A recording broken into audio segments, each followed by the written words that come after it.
जय हिंद दोस्तों, स्वागत है आप सभी का इस वीडियो में। यूपीएससी हर साल एग्ज़ाम लेती है सिविल सर्विसेज एग्ज़ाम की। उसमें से आईएएस, आईपीएस ऐसे जो ऑफिसर्स हैं ये चुने जाते हैं। अब हमारे देश में हर साल ये एग्ज़ाम ली जाती है और उसमें से जो आईएएस आईपीएस ऑफिसर्स निकलते हैं वो फिर रिस्पेक्टिव फील्ड्स में काम करते हैं। लेकिन जो आईएएस और आईपीएस ऑफिसर्स है उनका बहुत ज़्यादा शॉर्टेज हमें देखने को मिल रहा है हमारे भारत में। अब ये जो आईएएस और आईपीएस ऑफिसर्स होते हैं ये काफ़ी इम्पोर्टेंट रोल प्ले करते हैं जो पॉलिसीज़ निकालती है सरकार, पॉलिसीज़ को इम्प्लीमेंट करने में। अब आईएएस जो होते हैं, जो ब्यूरोक्रेट्स होते हैं, ये तो डायरेक्टली इन्वॉल्व होते हैं जो भी पॉलिसीज़ है किस तरीके से करना है, और जो लॉ एंड ऑर्डर है वो आईपीएस ऑफिसर जो होते हैं वो मेंटेन करते हैं। इसलिए इनका बहुत ही इम्पोर्टेंट रोल होता है कोई भी पॉलिसी इम्प्लीमेंटेशन में। अब यहाँ पर जब आईएएस और आईपीएस ऑफिसर्स इनका बहुत ज़्यादा शॉर्टेज हमें देखने को मिल रहा है, मतलब जितने आईएएस ऑफिसर्स होने चाहिए उससे काफ़ी कम ऑफिसर्स हमें देखने को मिल रहे हैं, और जितने आईपीएस ऑफिसर्स होने चाहिए वो भी काफ़ी कम हमें देखने को मिल रहे हैं, जिसका असर जो पॉलिसीज़ है उस पर भी पड़ रहा है। जो पॉलिसी इम्प्लीमेंटेशन जितने अच्छे से होनी चाहिए उतने अच्छे से नहीं हो पा रही है। तो इस वीडियो में हम ये सब जानने की कोशिश करेंगे कि क्यों यहाँ पर शॉर्टेज हमें देखने को मिल रहा है, और उसी के साथ यहाँ पर इतना शॉर्टेज होने के बावजूद जब आप यूपीएससी का नोटिफिकेशन देखते हो तो इस साल 750 के आसपास जो जगह है वो निकली है। इसका मतलब क्या है कि इतनी शॉर्टेज होने के बावजूद यहाँ पर जो वैकेंसीज़ है एग्ज़ाम की वो इतनी कम क्यों निकाल रहे हैं। ये सब कुछ, इन सारे सवालों के जवाब हम इस वीडियो में जानने की कोशिश करेंगे। तो शुरू करते हैं। आप मुझे फेसबुक पर, इंस्टाग्राम पर फॉलो कर सकते हो। आपकी कोई भी क्वेरीज हो तो आप मैसेज कर सकते हो, और अगर आपको किसी भी लेक्चर की पीडीएफ चाहिए तो आप टेलीग्राम पर फॉलो कर सकते हो। लिंक सभी की डिस्क्रिप्शन में दी हुई है। तो शुरू करते हैं। अब देखिए, यूनियन पब्लिक सर्विस कमीशन मतलब यूपीएससी हर साल सिविल सर्विसेज एग्ज़ाम की एग्ज़ाम कंडक्ट करती है। अब उसमें से ये सारी जो पोस्ट है वो हमें देखने को यहाँ पर मिलती है, जैसे आईएएस देखने को मिलती है, आईएफएस देखने को मिलती है, foreign service. Indian foreign service जो है ये सेंट्रल गवर्नमेंट की सबसे हाईएस्ट सर्विस मानी जाती है, और ये जो एडमिनिस्ट्रेटिव सर्विस है, पुलिस सर्विस है और फॉरेस्ट सर्विस है, ये ऑल इंडिया सर्विस में गिनी जाती है। और उसी के साथ आती है Indian PNT accounts and finance service जो ग्रुप ए की आती है। उसी के साथ ऑडिट एंड अकाउंट सर्विस आती है। तो ऐसे काफ़ी सर्विसेज हमें यहाँ पर देखने को मिलती है, जैसे रेवेन्यू सर्विस भी आती है, आईटी की, कस्टम्स की। उसके बाद जो सिविल अकाउंट्स सर्विस है, रेलवे ट्रैफिक सर्विस है। उसी के साथ हमें यहाँ पर रेलवे अकाउंट सर्विस देखने को मिलती है, और जो ग्रुप बी है वो भी यहाँ पर हमें देखने को मिलते हैं। जैसे ये सारे जो सर्विसेज है वो ग्रुप बी के देखने को मिलते हैं। और जब मैंने पॉलिटी का लेक्चर लिया था, पॉलिटी के लेक्चर में जो पब्लिक सर्विसेज ये नाम का चैप्टर है उसमें मैंने डिटेल में सारे जितने भी हैं, वो स्टेट के हो, सेंटर के हो या फिर ऑल इंडिया सर्विस हो, वो डिटेल में मैंने आपको वहाँ पर समझाया है। तो अगर आपने वो वीडियो नहीं देखा है तो ज़रूर देखिए। पॉलिटी की प्लेलिस्ट पर जाकर काफ़ी पॉलिटी के वीडियोस जो है लक्ष्मीकांत किताब के चैप्टर वाइज मैंने वहाँ पर कवर किए हैं, तो आप ज़रूर देखिए। बाकी भी जो कोर्सेस है, जैसे एंशिएंट हिस्ट्री का कोर्स है, उसी के साथ साथ अलग अलग कोर्सेज जो है, जो करंट अफेयर का कोर्स है, एमसीक्यू का कोर्स है, तो सारे कोर्स चल रहे हैं और काफ़ी इम्पॉर्टेंट है, काफ़ी हाई क्वालिटी के हैं, तो आप देख सकते हो। तो यहाँ पर हमने देखा कि इतने सारे जो पोस्ट है हमें यहाँ पर देखने को मिलते हैं यूपीएससी द्वारा जो लिए जाते हैं, और फिर जो लगभग मतलब इस साल 750 के आसपास, या फिर मोस्टली जो हम देखें तो 1000 के आसपास जो कैंडिडेट है वो सिलेक्ट किए जाते हैं, और फिर उन्हें ट्रेनिंग के लिए भेजा जाता है, और वो रिस्पेक्टिव अपनी जो सर्विसेज है वो लेते हैं। अब यहाँ पर कितनी वैकेंसीज है यहाँ पर जानने की कोशिश करते हैं। जो लेटेस्ट डाटा यहाँ पर दिया है डीओपीटी ने, department of personal and training ने, उनके मुताबिक लगभग 1500 के आसपास आईएएस और 1000 के आसपास आईपीएस ऑफिसर जो है उनकी यहाँ पर वैकेंट जगह है पूरे भारत में।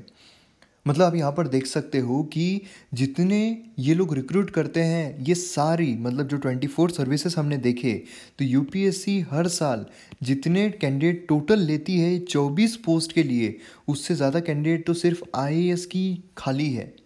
मतलब आईएएस की जगह ही उससे ज़्यादा वैकेंट है, और अगर हम देखें तो 1000 से ज़्यादा आईपीएस की जगह वैकेंट है।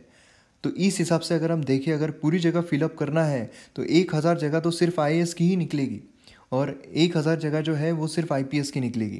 तो इस तरीके से हम देख सकते हैं कि कितनी ज़्यादा रिक्रूटमेंट करने की यहाँ पर ज़रूरत है।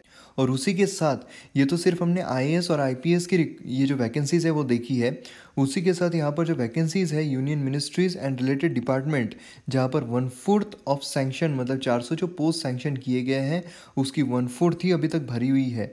जैसे कि डिप्टी सेक्रेटरीज होते हैं, डायरेक्टर्स होते हैं, वो अभी तक फिलअप नहीं हुए हैं। अब इतना जो शॉर्टेज है उसके बावजूद जो यूपीएससी है वो रिक्रूट जब करता है आईएएस, आईपीएस, आईएफएस, आईआरएस को, तो इसमें से जो जगह हैं वो कम करते जा रहा है, जो वैकेंसी है पोस्ट की वो कम करते जा रहा है। जैसे मैंने आपको बताया था 782 निकली है, उससे पहले 2017 की अगर हम देखें तो 980 जो यहाँ पर ऑफिसर्स है वो लिए गए थे। तो इस तरीके से हम देख सकते हैं इस साल मतलब 2018 का जो नोटिफिकेशन आया था, डेकेड का सबसे कम वैकेंसीज यहाँ पर निकाली गई थी। काफ़ी मतलब 50% हम बोल सकते हैं, 50% जो एस्पिरेंट्स है उन्होंने इस साल का पेपर ही नहीं दिया था। तो इस तरीके से हम देख सकते हैं कि कितनी सारी वैकेंसीज़ यहाँ पर ऑलरेडी है, कितने सारे आईएएस ऑफिसर्स यहाँ पर चाहिए है, कितने सारे आईपीएस ऑफिसर्स यहाँ पर चाहिए है, लेकिन फिर भी यहाँ पर वैकेंसीज़ जो है वो कम निकाली जा रही है। अब 2014 का अगर हम देखें तो 1364 ऑफिसर्स और 2013 में अगर हम देखें तो 1228 वैकेंसीज़ यहाँ पर निकाली गई थी। और उसी के साथ हम देख सकते हैं सेंट्रल गवर्नमेंट में भी 1000 के आसपास यहाँ पर पोस्ट निकाली गई है।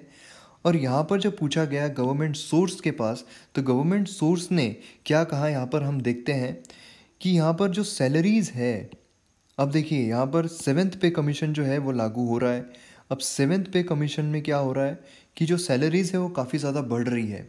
अब जब सैलरीज़ बहुत ज़्यादा बढ़ जाती है तो यहाँ पर काफ़ी प्रॉब्लम जाता है इन्हें सैलरीज़ प्रोवाइड करने में, क्योंकि हमारे यहाँ पर बहुत सारी जो सब्सिडीज़ है वो चलाई जाती है, उसी के साथ जो वेलफेयर स्कीम्स है वो चलाई जाती है। अब इतनी इसमें ये जो सैलरीज़ होती है अलग अलग गवर्नमेंट सर्वेंट्स की, उनका बोझ काफ़ी ज़्यादा गवर्नमेंट पर आ जाता है। अब 7th पे कमीशन के बाद ये जो बोझ है और ज़्यादा बढ़ने वाला है।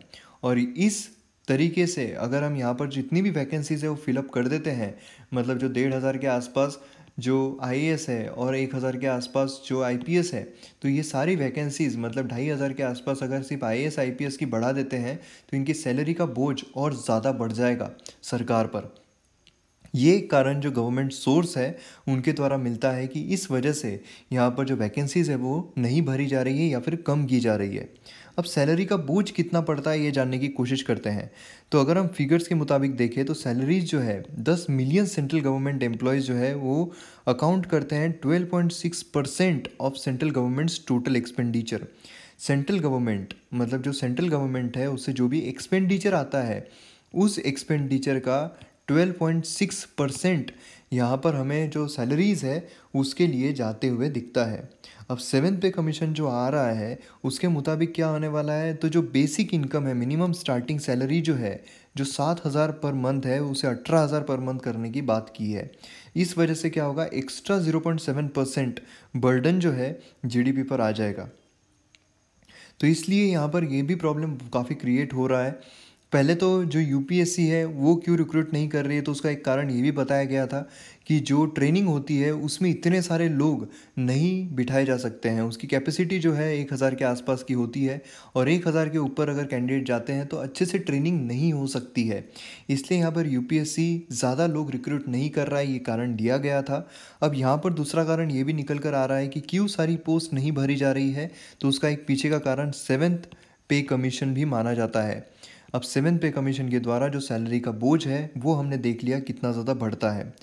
अब अगर हम डीओपीटी सोर्सेज के हिसाब से देखें तो उन्होंने जो शॉर्टेज बताया कैडर ऑफिस का, जो बड़े बड़े स्टेट्स है जैसे उत्तर प्रदेश, बिहार, आंध्र प्रदेश, तमिलनाडु, कर्नाटका, झारखंड, यहाँ पर काफ़ी ज़्यादा है।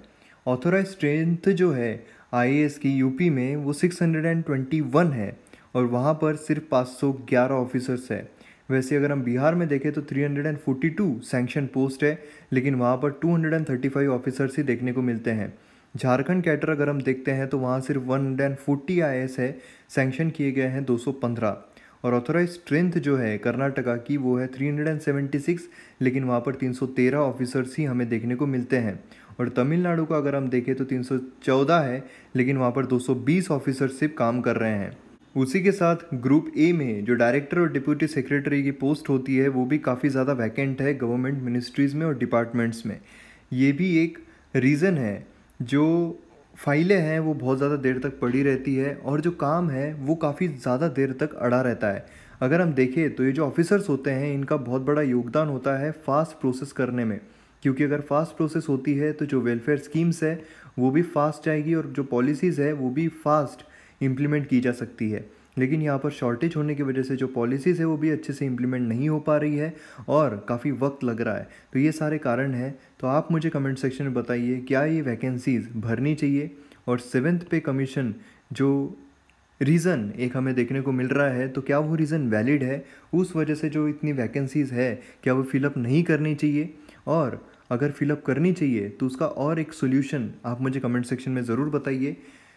तो मिलते हैं हम अगले वीडियो में। जय हिंद।